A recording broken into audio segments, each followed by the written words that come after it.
जी के आज के विशेषांक में रक्षा सूत्र परिवार के सभी सदस्यों का हार्दिक स्वागत है। बाबा जी के भक्तों को राम राम। गुरु जी को तो यह भी नहीं पता था कि वे अमेरिका से भारत आने वाले हैं।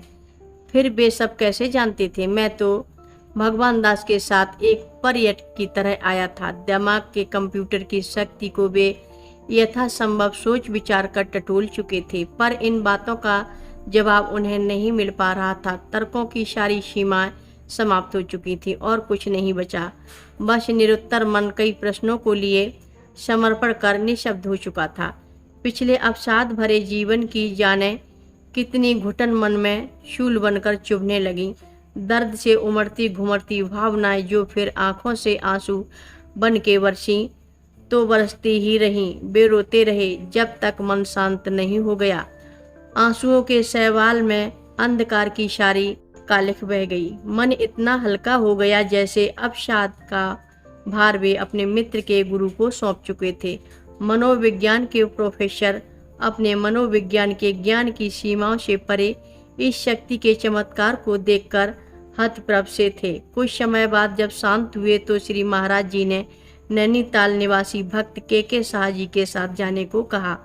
फिर श्री के शाह जी और प्रोफेसर रिचर्ड एल्पर्ट दोस्ती के अटूट बंधन में बंध गए। प्रोफेसर रिचर्ड, जो कि LSD के और सिलोसाइबिन के प्रभावों का अध्ययन कर रहे थे, उनका आध्यात्मिक जीवन के प्रति भी रुझान था और वे नशे और आध्यात्मिक जीवन के बीच सामंजस्य की तलाश में कोई प्रामाणिक तथ्य जानना चाहते थे। श्री महाराज जी से फिर अगली मुलाकात में वे चाहकर भी इस विषय पर बात नहीं कर पा रहे थे। श्री महाराज जी ने पूछा कि शायद तुम कोई सवाल पूछना चाहते हो। सकुचा कर वे चुप रह गए। फिर महाराज जी ने धीरे से खुद ही पूछा कि वह दवा कहाँ है। वे इस प्रश्न पर चौंक गई। फिर महाराज जी के कहने पर LSD की गोलियां लेकर आए। रिचर्ड के अनुसार एक वयस्क के लिए इसकी एक गोली भी अत्यधिक प्रभावशाली होती थी, लेकिन श्री महाराज जी ने शीशी में रखी 3 गोलियां एक साथ खा लीं और उन पर कुछ भी खास प्रभाव नहीं पड़ा। मन ही मन अत्यंत प्रभावित प्रोफेसर रिचर्ड एल्पर्ट अभिभूत हो गए। अब मन में कोई प्रश्न नहीं था। मनोभावों के अंधेरे उजाले में डोलती स्थिति को अब एक सशक्त संबल मिल गया था। उन्होंने श्री महाराज जी को अपना गुरु मान लिया और गुरु महाराज जी से उन्हें नया नाम मिला, रामदास। धीरे धीरे उनका चिंतन और जीवन पूर्णतया बदलने लगा। भारत में इस प्रवास की अवधि लगभग 5 महीने हो चुकी थी। प्रोफेसर रिचर्ड एल्पर्ट से रामदास बन गए।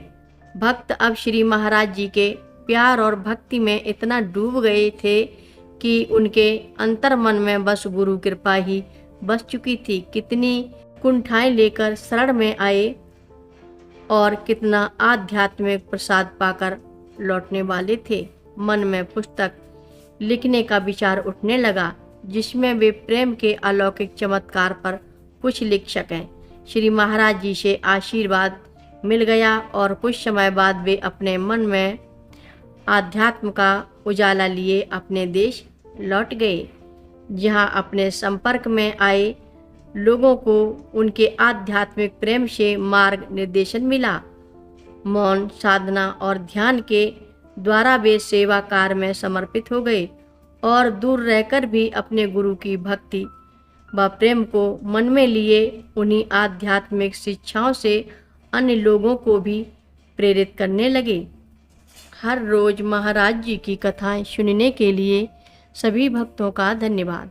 सभी भक्त रक्षा सूत्र चैनल को सब्सक्राइब करें, शेयर करें, लाइक करें, घंटी बजाना ना भूलें।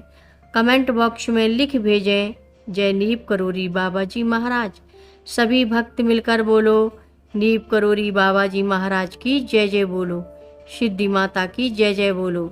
जय श्री राम बोलो।